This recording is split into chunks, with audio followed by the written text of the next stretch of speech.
Hello everyone, and welcome back to Day 2 of the Strife Championship Series Qualifying Tournament Number 1. I'm Azaraki Dragon, and casting with me now is the Source. We made a slight change in casters, so how are you today? Absolutely exhausted because I keep staying up to watch Worlds even though I say I won't. So, let's have a good day of games. Oh man, but NA is out. Don't need to Yeah, stay up, but just I watch was the I was rebroadcast up now. I was up doing work anyway. It's just like it made sense. I did go to sleep. I got like 6 hours of sleep, but that was probably one of the best of threes we've seen at Worlds so far. But that's not why we're here. We're here for Strife right now. Yes, we are. So the first two bans, we have Carter and Bastion. So on the left side we have Crimson Blade. On the right side we have New Team. So Crimson decided to ban out Carter because I'm can't quite remember who on New Team is really good at Carter, but there's someone on New Team who's really good at Carter, and they definitely don't want him to have it. So that's something that's going to be banned out really quickly. Bastion is going to be the ban for New Team, and that's again one of the three big tanks that you think about. There's Bastion, Bow, and Claudessa, and all three are usually going to appear in any tournament game that you play simply because they're so strong. And they're the only ones of their kind, right? Because if you're left without a tank, you're already at a pretty big disadvantage, and we saw that in the last game as well.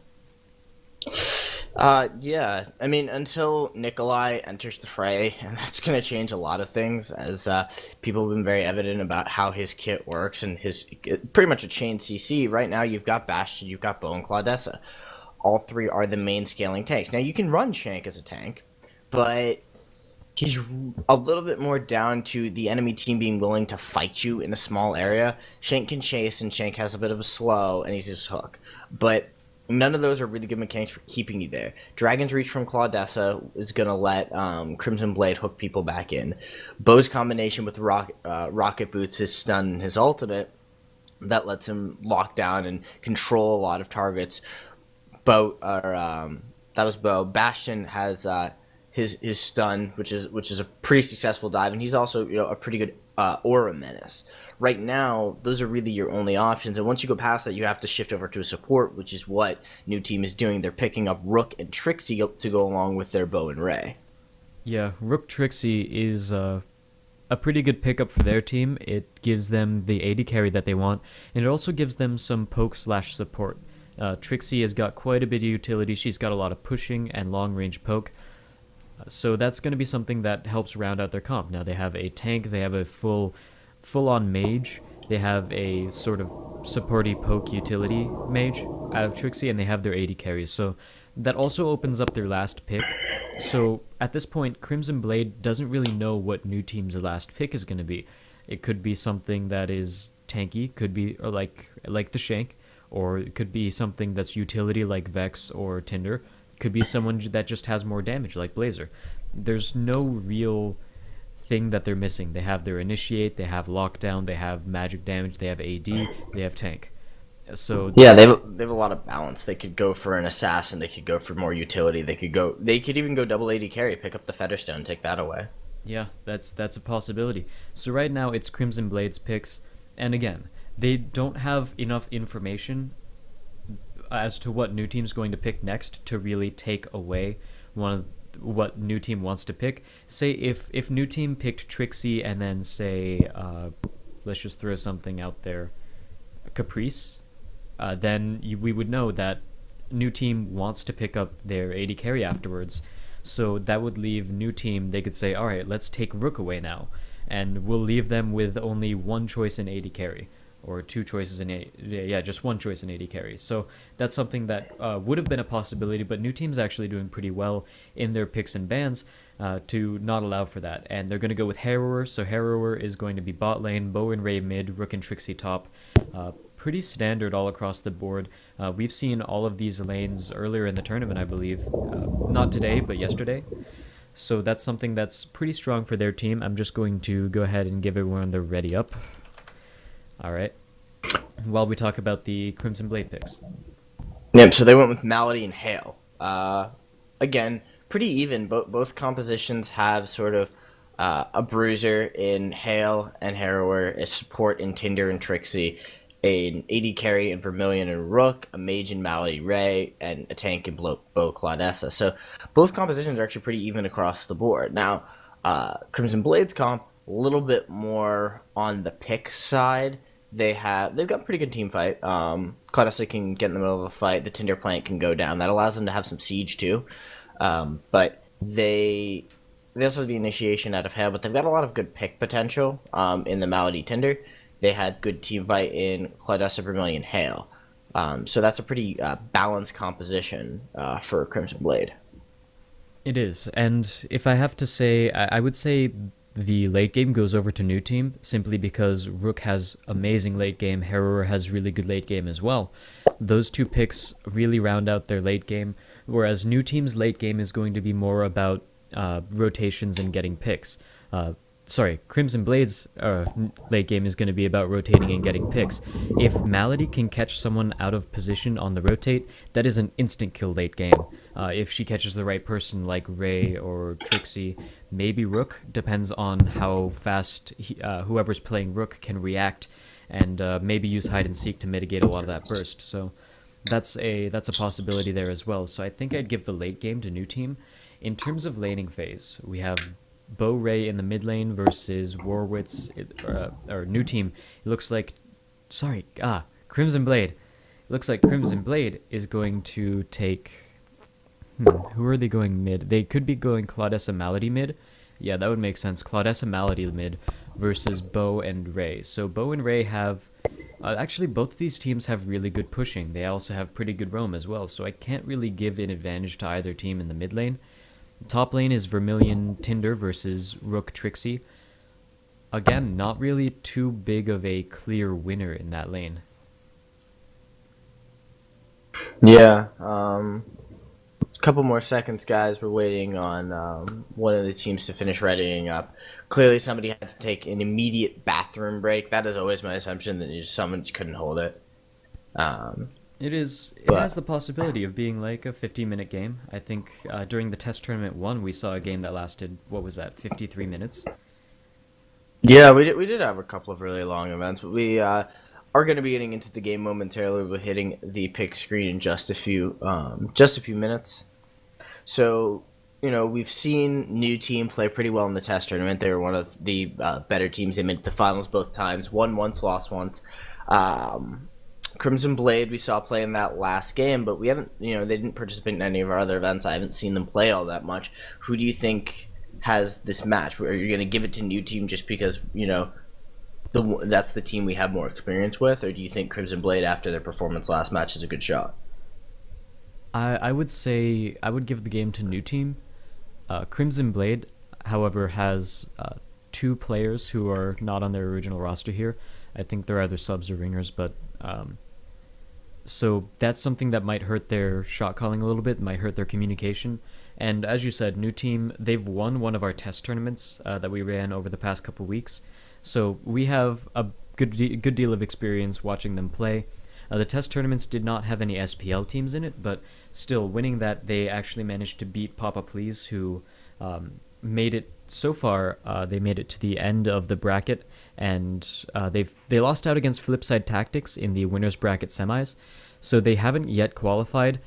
But let's see, they're going to have to beat the winners of the game between Sent from Heaven and the winners of the game between Ishrecht and Derp. So Ishrecht and Derp, the winner of that will play Sent from Heaven, the winner of that will play Papa Please, and the winner of that will qualify.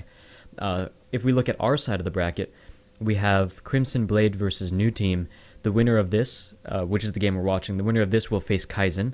The winner of that will face Senpai Please Notice Me, and the winner of that will qualify. So we still have a couple of games to go, going on to the rest of the day. So we are currently getting into game. Let's see how these teams do. Again, this is the Strife Championship Series qualifying tournament number 1. This is day 2, where we go through the losers bracket, sponsored by Gamebox and run by Surreal Productions. Yep, and make sure you guys follow the channel. This is where the SCS is going to be happening once the season starts, and all of our other productions. We do put on more than just Strife. Our organization does stuff in a number of other games. So if you guys like more than just Strife and other MOBAs, make sure you guys follow the channel. And even if you don't, follow the channel so you know when every match of the SCS and the Challenger Series is going to be going on the Strife Open League. We are into game. And it'll be just a few more seconds as DT Tyler is still getting into game, has to load up. So I think we'll see anything crazy in terms of level 1 strategies. We saw a couple of teams roaming through. I think it was maybe, it might have been Papa Please. Did like a 5-man roam towards bottom, was just looking to catch someone. Yeah, so Klein is going straight to the top lane on Ray, which means he's not going to go bot lane and put down some mines to get the... to get a level 2 advantage and a push going for whoever's deciding to go bot. So new team's not going to have that little bit of advantage that people seem to like to pull. Illslick is looking like he's going to go bottom, but he's got Curry Boy here with him as well. So I think they're going to try for a little bit of an advanced bushwhack just in case Zingod decides to face check it. Now a little bit of an oddity right here. Zingod went for Bounder, which will help him initiate, but once he initiates, there's not really going to be too much else he can do because generally we see people on Halo run Pincer so that once he gets into the fight, he can keep doing damage without having to worry about being CC'd or hexbaned. So, you know, again, Bounder is going to help him initiate, but once he initiates, he's not really going to be doing too much else as long as new team can land all of their CC. So they sent Ray up top to lay down the traps, and those were actually for Nuja. They wanted to get him ahead, get him the early level 2.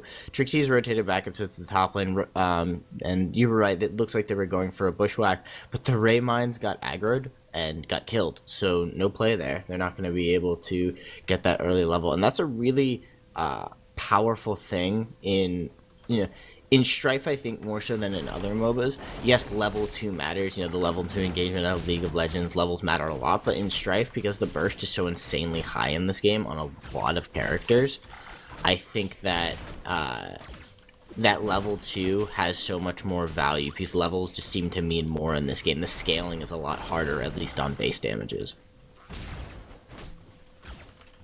Yep, and looking in the mid lane, this lane will be poking out a little bit. Again, both of these teams have good wave clear in the mid lane. Both of these teams have, they've got a good deal of all-in potential, good deal of CC. So it honestly will just depend on who lands their skill shots, really. If Klein can land a good stun on both of the members of Crimson Blade in the mid lane, then they're going to be able to edge out a little bit of an advantage. On the flip side, if CB decides to land, or they end up landing their abilities, just like that, if Tyler was a little bit closer to be able to follow up on that, then they would be able to get quite a bit of damage down there as well. But at the moment, new team is doing quite a bit more poke damage there. If we look at the top lane, Nuja and Curry Boy are doing pretty well in terms of their pushing. The gold is also in favor of them as well. If we look at the GPM graphs, already a really early lead for a new team. They've been able to push Crimson Blade back really well. Oh, and Warwitz and Nuja have a duke it out just a little bit. Warwitz getting taken down pretty low, and same with Nuja. Both of these guys are a little bit worse for wear, but potions popped on either side will get them back to full health in no time. Yeah, Curry Bully's poke should be able to keep Ruckus and Warways down. You know, it's one of the problems you run into when you play Tinder into Trixie. Tinder wants to be able to get those straight line skill shots with her bindweed, but Trixie wants to just laser you in the face. So unless you actually land that skill shot onto the Trixie, you're going to take a ton of damage. Yeah, any sort of long engagements against Trixie are going to be unfavorable due to that laser. And if we look towards the mid lane, Klein is taken down pretty low, but the bombs are going to keep Slims in his place as well. And really one of the more slower laning phases we've seen so far, but most of that is just the amount of pressure that new team's been able to put on so far. No one has really crossed 300 GPM for the side of Crimson Blade quite yet. They are close, but new team is sitting at around 400. Most of their lanes are almost at 400, so again, really big disparity in terms of the gold early on. And if we look at the graphs, even though no kills have happened, new team is already 1600 gold ahead. Ooh, that was a nice dragon to reach back on the Klein. Imms is there, but he is pretty much out of mana. Wasn't able to get the stun down, so Klein will walk away from that, but Tyler didn't get caught up in that. It looked like they were going to go deep onto the Malady, and if they can start to shut down Malady early, that'll reduce the roam potential out from Crimson Blade by a good amount. Yep. If we look down towards the bot lane, we have a Harrower versus Hail matchup, and Ilslick is just doing a pretty good job of keeping the pressure down here. 411 across the board in terms of GPM for new team. And especially in the bot lane, look at that disparity. 430 compared to 252. He's been bullying really, really well, and that's just part of what Harrower does. Harrower has a lot of long-range poke. He's ranged into melee, so that's something that's going to give him a little bit of a harass and CS advantage as well. So, Ilslick is doing a pretty good job in this lane against Zingod, but Zingod late game is going to be able to start initiating. However, Harrower also scales really well into the late game in terms of damage, so in terms of who comes out ahead there, it really depends on how well Zingod can do. Yeah, big damage mid. Imms was able to lock down Tyler for just a little bit. Klein landed the freeze ray and the burrow bot combination. Out comes another bow throw. That's going to do a lot of damage to Tyler. The shock field is not up for Klein just yet. The moment that is, though, he's going to look to make a play. And they should be able to burn straight through him. Right now, Tyler doesn't have that much regen. Only has a Fellblade, actually, so no regen stats. And we've seen that regen stats have a lot of value. Now, though, Slims does have his heal. He's out of mana, so that's going to reduce how much help he's going to be. Out comes another bow through. That doesn't connect. And now they decide to go on the Slims. Doing a little bit of damage there. Tornado comes out from Tyler. Another burrow bot goes down. They don't land the shock field, so that is going to reduce their engagement potential for just a few minutes. What do you think of the mid lane matchup? We've seen Rays against Maladies. I think in a lot of our matches so far, it's gone in favor of Malady more than Ray, just because it seems like late game Malady's burst potential and pick potential is just stronger. I think in terms of the mid lane, Klein and Imms have a little bit of an advantage there, simply because Klein went for the Glacial Gem first. Look at his mana bar, it's basically full. He's going to be able to spam out the bots as much as he wants, and even still, as soon as an initiation happens, he can land a stun whenever he wants, and he doesn't have to worry about being out of mana for the stun. He just needs to wait a couple seconds, and suddenly he has mana again. On the other side, as you said, Fellblade for Tyler. Oh, Tyler goes in for it a little bit. Slim's going to be going for it as well. Huge tornado combo there. They're going to drop Klein very, very low. The ultimate came out from Rook. Nuja threw that down the lane, trying to hit that onto Tyler. Didn't manage to connect it, but those cross-map shots are pretty difficult. Nice bow throw down into Tyler. He needs to be careful. Klein is up. He throws out the Death Ray, doesn't manage to connect the laser. No snipe there for him. Now they should be able to pressure onto Slims. He'll take a burrow bot to the face, be forced to back up. Tyler will be able to back safely. So advantage to new team. They gained a lot of ground there, but they're going to need to do that a few more times before they can really start to shut Malady down. And again, the regen of Klein is going to help him push waves as well, so he's going to be able to burrow bot as much as possible. In the top lane, Warwitz gets taken down really low from the amount of poke that Curry Boy and Anuja have up there. Again, Trixie does so much damage at long range, and they're really glad that Ruckus has a heal, otherwise this lane would be going a lot worse for them. Yeah, they've been under constant pressure. The Trixie poke, the pot shots, and laser, and although Rook's poke isn't the greatest, if you're not focusing him and forcing him to not hit you, he'll get off a couple really empowered shots. Nice piercing shot out of Warwiz. He was able to time that one up, get a lot of good damage down onto Nuja. But again, they're under tower. They're taking they're taking poke. If Trixie's not hitting a minion, she's hitting one of them. Yep, and so we're going back to just random trading and poking back and forth. Again, both lanes for CB have heals, either from Claudessa or Lady Tinder. So that's something that can really just sort of set the lanes into farm lanes and just poke lanes rather than full-on initiation lanes. But again, Slims, as you said, does not have any regen yet, went power boots after he got the dampening cloak. So even though the dampening cloak is going to give him a lot of damage mitigation against this mid lane, he's not going to be able to push the lanes as nearly as much as Klein is going to be able to, and he's also not going to be able to spam the heal as much as he probably wants to.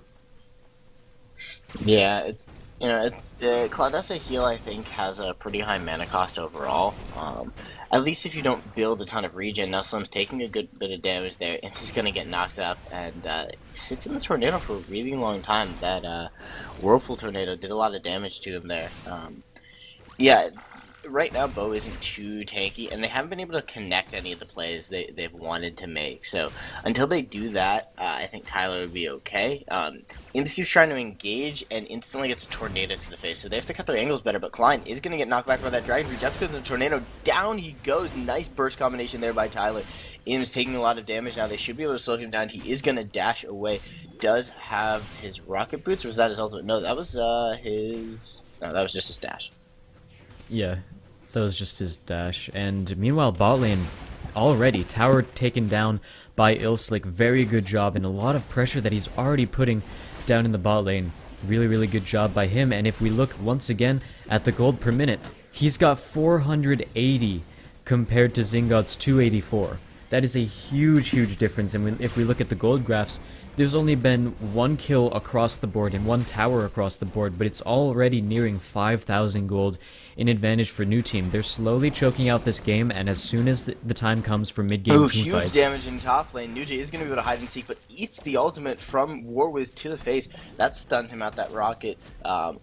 Pretty much kept him alive. He was able to jump back and actually got Nuja while he was coming out of hide and seek. Nuja thought he timed it properly, and he went down for it. Malady is rotating from the top into the top side of the map. Tyler's going to come in from the bush. Can he get the dash forward? Goes in, gets the knock up onto Nuja. Down he goes. They didn't need the bind weed, but they were able to pick up the kill there. So a little bit of revenge there for Crimson Blade. They were able to finally start picking up a couple of kills, but I would be worrying about what Hera is doing in the bot lane. He's picked up his Fervor boots.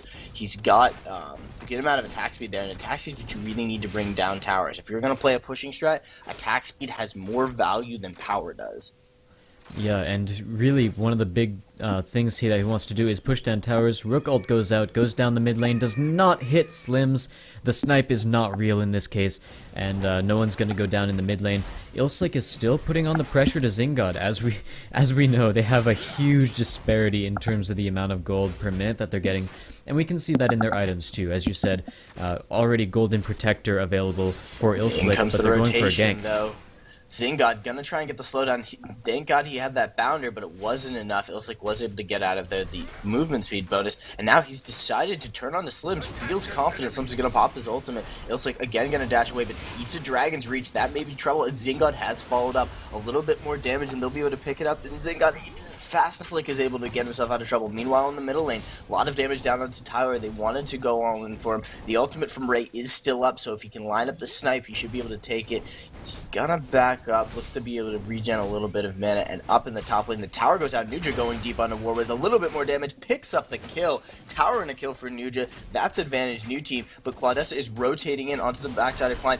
Down comes the shock field. That's gonna slow down Slims. He's gonna run into Ims, and Ims is going to try and keep distracting them. Dash forward plus the tornado combination onto Clyde. He almost went down. One more basic attack would have done the job, and Ims dodges away from the bind weave as Ruckus had rotating in for the top lane. And this may not be over as Curry Boy is waiting off in the wings. Doesn't seem like he wants to pick the fight just yet. He's going to wait for Ims to join up with him, and that'll be the disengage from both teams. But power's still being pushed in favor of New Team. Yeah, and Tyler, with a little bit more decisiveness, could have picked up that kill on Ray. Ims is getting taken down a little bit, but as you said, one auto attack away from killing him. But we saw Tyler stutter stepped backwards a little bit before that kill before he ulted, which is part of the reason that he didn't get it. Yep, engagement again in the middle lane. Ims taking a lot of damage. Slims eats the Ray. The ultimate from Ray as well as a burrow bot to the face. He almost went down there. Tyler's going to be forced to back. Slims is going to stay in the lane and regen. He should be fine. Meanwhile, up in the top lane, Nuja and Curry Boy pushing onto Warwiz. He's going to get some backup from Ruckus, but again, we've seen how little they can do against the pushing strategy of Rook and Trixie. Now it looks like Nuja is coming in for a rotation. He's moving around the backside of this bush. And we'll see where the engagement comes in. Potion being popped by Slims. He's back up to full health. Nuja walks into the lane, just decides he's going to farm. He needs to be careful as Warwiz and Ruckus are rotating in from the top side of the map. Now they have a number of people here in this middle lane. Dragon's Reach is going to land on the climb. The Tornado doesn't land. He's able to jump away with those rocket boots. Now Warwiz going to get stunned out by the static field, and that is going to be bad for him. Imps goes in with the ultimate, is able to pick up Slims, but that's not the target they wanted. Nuja is going to get stunned out by the ultimate coming out of Warwiz, and Trixie is just in from the side, burning them down. They bring down Claudessa a little bit more. It was a nice shot from Nuja. He picked up the snipe there. He's getting really dangerous. The Tinder plant comes down, and it's going to be the hide and seek out of Nuja. He's going to get knocked up, but picks up the final kill onto Tyler. Ruckus is going to go down. Curryboy jukes out of the way. The Tinder plant is there, but who cares? They've picked up the tower, and again, the pushing in the bottom lane. Ilsik just doesn't care. Yeah, I really think that something Crimson Blade should be looking towards is making more plays in the bottom lane. 282, even when it's not against a 510 gold per minute, is something you really need to do something about, especially when you're against Harrower. Right now, they're just giving Ilslik all of the control he wants to get to late game. Warwiz gets locked down by that shock field. He got brought down by Curry Bully and Klein, and I believe that'll be a Baldir if Inns fancies it. Yeah, and again, Ilslik is quickly reaching his mid to late game potential on Harrower. That's something that CB does not want to let happen. The nice hook lands, though. Bindweed lands on Ilsik. He just pops the ultimate, gets the movement speed bonus, and decides to walk away. He's doing a couple of taunt backs, and he's pretty much out of control. He's got his golden protector. He's got fervor boots. He's working on probably a crushing mace, I believe, out of the level 2 power and the level 1 of attack speed. Now going on a Zingod, doing a lot of damage. He's just keeping targets down here. He's going to get hooked up by Ruckus. Nice bindweed there, but they just don't have the CC to keep him there. That's the one thing they have. They don't have the burst potential, and they're being forced to just sort of run in circles while the rest of the team does great work. Warwiz going to go down, and Klein picks up that kill. Actually, no, it was Nuja. Ultimate out of Klein. Nuja got it with the last hit, so kind of a kill steal there, but in the end, it's all the same. The gold is going to get shared because this is Strife, and now they're going to turn on to Baldir, pick up some more global gold, and extend their gold lead. New team in complete control of this match. And unfortunately, up in the top lane, Vermilion going a little bit way too ham, trying to get a cheese shot down. He did manage to land it on, I believe, 3 members of New Team's team, but you know, he paid for it with his life, so it was certainly not worth it. Slims and Ims going at it a little bit, and there goes the plant. Yep, the Tinder plant is going to lock down Imps. He's going to be able to dash away. Actually, it was too slowed for the Dragon's Reach out of Slims to actually pull him back. So he sort of just got to walk away there. Meanwhile, up in the top lane, you know, they haven't gotten to this tower, so good job by Crimson Blade to slow down the push of New Team. They've been able to rotate in, but Nuja goes deep, uses his Razor to sneak in there and make the play, picks up the kill. Got a little bit of help there from Curry Bully. Ruckus dashes forward, tries to land the bindweed. Meanwhile, in the middle lane, Tyler was going really deep on Klein. He wanted to pick up that kill. Slims was very, very low. And again, what does one do about the Harrower who's sitting on Golden Protector and just so much power? And nobody's come down to stop him. Yeah, they sent Ruckus down there to back up Zingod a little bit, and I think he just finished. Yep, it was that crushing mace. So he's going to start to do way more damage to Zingod. Zingod has, what, a little bit of armor. He's got that buckler, and that'll help protect him a little bit, but he's mostly got mana regen because he's been trying to survive. Ilslik now has a good chunk of attack speed, a good chunk of damage, and this tower is just starting to fall. You know, this took a little bit of time for him to get. Now that he has that crushing mace, I don't think there's anything that anyone's going to do about him. The ultimate out of Rook shot down there. They really wanted to make that play. Now Nuja has shown up. They're going to push down this tower very, very quickly, and just the numbers. The item advantage is heavily in favor of New Team, although Nuja is going to get knocked back. Slims came in with the Dragon's Reach, and now they've turned on to Ilsik. He's the target, but so much burst damage out of Nuja, and they just do way too much damage, but a nice hide and seek is going to keep him alive. No, Slims is able to bring him down. That was a great ultimate out of Zingod, knocked up Nuja just long enough to give Slims the time he needed, but he's going to fall because Ilslik is just huge. Warwiz coming in from the top side of this jungle is waiting around. I don't think he wants to pick this fight. He's 4 4 levels down to Illslick, and we were talking about how levels matter. Illslick is almost max level in this game. Trixie's up in the top lane pushing this tower, and they've just been keeping as many members of Crimson Blade busy. Eames takes a little bit of damage though, gets hit with the chi shot, slowed down. The ultimate comes out, and he's actually going to go really deep on the Ruckus. One more auto attack, he's going to pick that up, and is he going to be able to get out of there? 1 or 2 more basic attacks from War Wizard did the job, and he used the chi shot in the wrong direction. Eames is going to make it out alive. Curry Boy comes in from the side, picks up the double kill, gets both Tyler and War Wiz. That'll be another tower. That may be another tower in the middle lane. He got the tower in the top lane. They've picked up the tower in the bottom lane, and Illslick is just an immovable force. He just continues to walk forward and push lanes. So we usually talk about Hail players taking Pinsir instead of Bounder because they want the CC break, but in this sort of matchup as well, Pinsir is going to do really well against Harrower. He's going to get burned. Pinsir basically gives you extra armor on top of it. That's one of the big passives of it, and that's something you really want in a matchup against Harrower, who's just going to use his range to harass you down more and more and more. So Zingod probably should have went towards the Pinsir rather. Oh my god, Warwick's almost taken down just by poke. There he goes. Really fast Meanwhile, kill. in the middle lane, another dive. These guys are just relentless. Yeah, there's no real hope for Crimson Blade at this point. We look at the gold graphs. We haven't looked at them in a while. I wouldn't say there's no real This is an hope. epic I'd say moment. it's- We haven't seen the graphs in a while. Oh crap, 25,000. Yeah, that Yeah. is huge. I mean, So- the one thing about Strife is if they can defend in base and they don't lose any generators, which they've done a good job, right now they've been able to keep Illslick off of this generator long enough for it to regen its shield. There is potential to stall. They're going to go into Illslick. He's going to dash away. Slims is coming in, and they may be able to finally pick him up and shut him down. That's going to be a huge amount of gold. They use the Everwinter Charm. That's a lot of slow. Can Ruckus land the next bindweed? They don't feel confident. Everybody starts backing off. As huge as another Baldir goes down for new team, that would have been a really good kill for them. That would have been a lot of the gold they needed. Warwiz is going to stand still, put so much damage out of Curry Boy. He's going to go so deep under this tower, picks up the kill. Is he going to follow? The revenge kill is there, and they do get some shutdown gold. They need to defend this against Nuja. They can't let him do too much damage to this tower. Dragon's Reach comes out from Slims. That'll slow him down. Tyler coming in from the side. Nuja is going to go forward and decides to go onto Ruckus. Can he lock him down? Nice dash away by Ruckus. And even though Nuja thought he had the play, Tyler lands a phenomenal tornado. That's going to be the pause. But those were the plays that Crimson Blade needed. And the pause, I'm not exactly sure who DC'd at that point, but yeah, looking at the gold graphs, and it really tells an interesting tale about the game as well. That return kill bringed it a little bit back towards the 20,000 mark, but look at the first few minutes of the game. 0 kills happened up until this point right here, and then 2 kills happened, but both of those kills happened for Crimson Blade. But the gold difference still keeps going down towards new team. That just tells you how much control they had early game, that even if they lose 2 kills, they were able to push the rest of Crimson Blade back to their tower, deny them farm, take towers, and all that until they managed to reach about, I'd say this is 6k, 5k? No, it's more like 5k, but still, that is quite a huge difference. And then once they did start team fighting, they were already so ahead that there's not much that Crimson Blade can do about it, and all of these fights go so far in favor of new team at this point that it's now over 21,000 gold.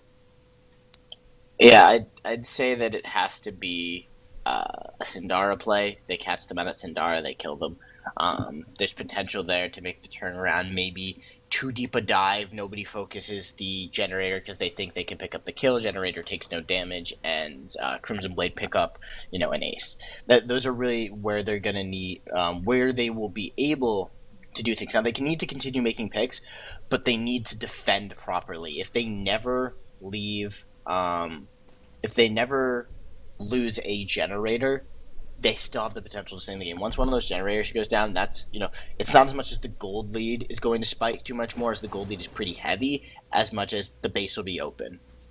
Yeah, but one of the things you really have to watch out in Strife is that if you lose too much control, even if you do try to turtle up at the generators, one Sindara can completely make that obsolete, because right now there are no outer towers up. Ooh, dive onto Illslick. Zingod gets down a little bit of slow. Melody's gonna go forward, gets off her slow. There's the tornado knockup. Down comes the ultimate from Zingod. This is a lot for Ilslick. They gotta kill him. They will pick up the kill, but Ray comes in. One more shot onto Tyler, and he's gonna go down, but they may be able to pick up Klein. There is a Hexbane onto Zingod. He's gonna be reduced to pretty much nothing. Ruckus is still alive. This is great play coming out of Crimson Blade, but those Burrow bots are doing so much damage. Are they gonna pick up the kill? They finally do. Warwiz gets stunned out by the ultimate out of Hail, and they cannot keep chasing this. Oh my god, Trixie picks up the pot shot right under Ruckus. That's going to be the kill. The ultimate is going to slow down Slim. He needs one more auto attack. He picks up the kill, so this is heavily in favor of Crimson Blade. They're turning things around. Curry Boy, he wants to get Slims. He needs a little bit more damage. In comes Nuja, but it doesn't matter as Curry Boy picks up the double kill. So a 2 for 3, pretty good in favor of Crimson Blade. Yeah, just for now, that was a pretty good trade, and most of that was just the fact that New Team wasn't close enough to react to it. If it would have been a full 5-on-5 fight, New Team probably would have ended up taking it, but yeah. One problem with just sitting in your base defending the generators and not being too aggressive anywhere is that Sindara is going to be taken by New Team. This is going to give them The Kratos. timing on this. Yeah, that was very, very unfortunate. The timing wasn't there. They had a great turnaround. If they'd been more ready for that, that would have, I think, been their chance to get back in the game. That would have been their moment. Right, but now with Kratos, Nuja's going to be... Nuja takes a ton of damage there. It's going to get some backup from Im, so he'll be able to get away now. He's going deep onto Warwiz. This is going to slow down. Klein is there from the side. Ultimate comes out of Im. He's going to get locked down. A nice burrow bot, and in comes a pot shot. That's going to slow down Zingod, but that'll be the end of the engagement. They got, a free pick. Claudessa is up in the top lane. Slim's trying to get his team some global gold, but Kratos is getting ready to push. They're going to easily take this middle generator. And it looks like they'll be pushing before Kratos actually even gets here. And again, Kratos is going to be something that allows them to basically disable the generator. So no matter how hard CB basically turtles up at their generator, it's just going to be disabled as soon as Kratos gets there. Yeah, that's, it's one of the advantages to Sindara, and it changes the dynamic of play. When you can't hardcore turtle, that's how a lot of MOBAs work. You can just turtle. So down goes the generator. It's going to be a nice dragon reach, but Slims is going to get destroyed. Zingod's in the middle of the fight. He gets off a really good ultimate that may be able to help them bring down Klein. Klein is actually going to live. Dashes away, uses the laser through the middle of the fight. They aren't able to pick up any targets just yet. Now Ruckus lands a nice bind lead onto Ilslick, but it doesn't really matter. Nuja brings down Warwiz. There we go. I wanted to call him Warwick. That was bad. And I believe that's the GG's coming out. That's going to be New Team picking up this game against Crimson Blade. Best of luck to Crimson Blade next time. We'll probably see them in the next qualifier. That's going to be New Team advancing, and they will be up against Kaizen in the next round. Yep, and there goes the crux. Very good win by New Team, and they were in command of that game the entire time. And there was no point in the game where Crimson Blade had the lead there. New Team started with the pushing, they started with the control, pushed Crimson Blade under their tower, and then just kept keeping the game up and snowballing their lead. So that was a very, very good game by New Team, and they're looking extremely strong going into the next game, which is going to be their match against Team Kaizen. So that's going to be an interesting match and a really fun one to watch. I believe that is what we're going to be watching next. So stay tuned as we go off to a commercial break. Remember, this is the Strife Championship Series, Tournament number 1, sponsored by GameVox, and we are in day 2. We're trying to figure out the last 2 qualifying spots as these guys go through the lower bracket, the losers bracket of the double elimination tournament. We're going to throw to commercials and music. We'll be right back.